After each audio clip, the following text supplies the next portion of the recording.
होगा ही, भय तो इनको पैदा होगा ही, इसलिए अनाप शनाप की बातें ये लोग कर रहे हैं। और बात रही बिहार की, तो बिहार में इनका दाल गलने वाला नहीं। नमस्कार, मैं अभिषेक और आप देख रहे हैं इनसाइड प्रेस। मैं भी मौजूद हूँ जदयू कार्यालय में और हमारे साथ जदयू के प्रवक्ता हेमराज राम जी हैं। जैसा कि जेपी नड्डा का कल बिहार दौरा था, उन्होंने बिहार में आए और इसी दौर पे हम लोग बात करेंगे। सर, जेपी नड्डा जी ने अब कह रहे हैं कि हम किन्हीं को भी अब अपने कंधे पे नहीं बैठाएगी, भाजपा अपने कंधे पे नहीं बैठाएगी। इसको कैसे देखते हैं? अब उनके कंधों पर बैठने के लिए कौन तैयार है? जिनको ईडी, सीबीआई और आईटी का डर दिखा रहे हैं और डर से उनके पीछे पीछे दौड़ रहे हैं लोग, जो वही उनके कंधों पर सवार हैं। बाकी जो अपने पैरों पर खड़ा है, देश में नया विकल्प के रूप में खड़ा है, अब तो उनसे इनको डर पैदा हो गया है कि देश में इंडिया गठबंधन देश के विकल्प के रूप में खड़ा हो गया। भारतीय जनता पार्टी को देश की जनता ने नकार दिया है। ऐसी हालत में एक मजबूत विकल्प इंडिया गठबंधन सामने खड़ा है, तो डर तो इनको होगा ही, भय तो इनको पैदा होगा ही, इसलिए अनाप शनाप की बातें ये लोग कर रहे हैं। और बात रही बिहार की, तो बिहार में इनका दाल गलने वाला नहीं है।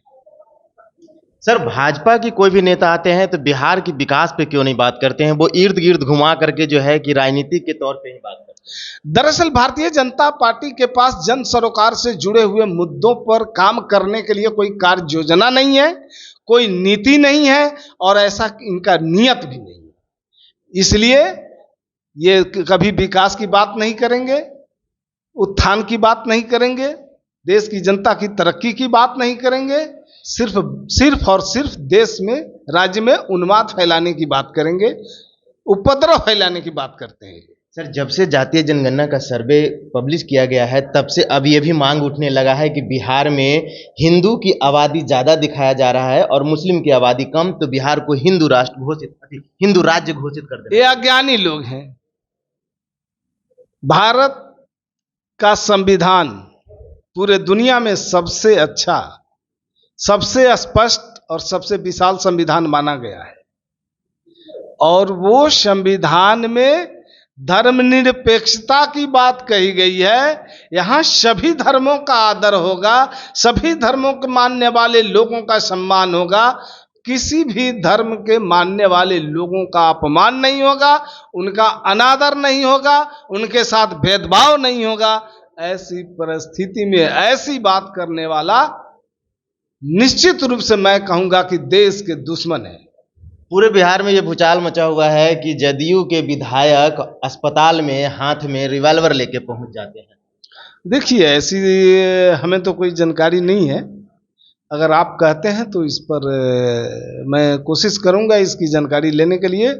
और अगर इस तरह की बात है तो हमारा दल यानी जनता दल यूनाइटेड और हमारे नेता पूरी तरह से संकल्पित है और ऐसे चीज़ों को कभी बर्दाश्त नहीं करते हैं। लॉ एंड ऑर्डर के मामले में बिल्कुल चुस्त दुरुस्त हैं, कोई पक्षपात नहीं, कोई भेदभाव नहीं।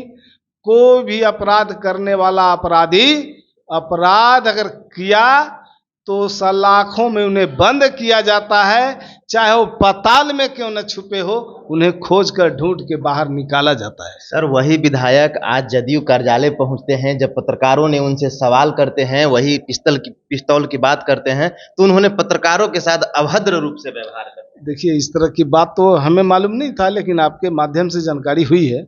लेकिन इस पर हमारी पार्टी इस पर जो है इसका अवलोकन करेगी, तहकीकात करेगी और इस पर फिर जो है आगे जो उचित कार्रवाई होता है उस पर कार्रवाई करने के लिए हमारी पार्टी सक्षम है। तो आपने देखा कि हमारे साथ हेमराज राम जी थे, इन्होंने क्या कुछ बात किया, आप लोगों ने सुना। फिलहाल के लिए इतना ही। आप क्या सोचते हैं? अपनी प्रतिक्रिया कमेंट बॉक्स में जरूर दें। बने रहें इनसाइड प्रेस के साथ। धन्यवाद।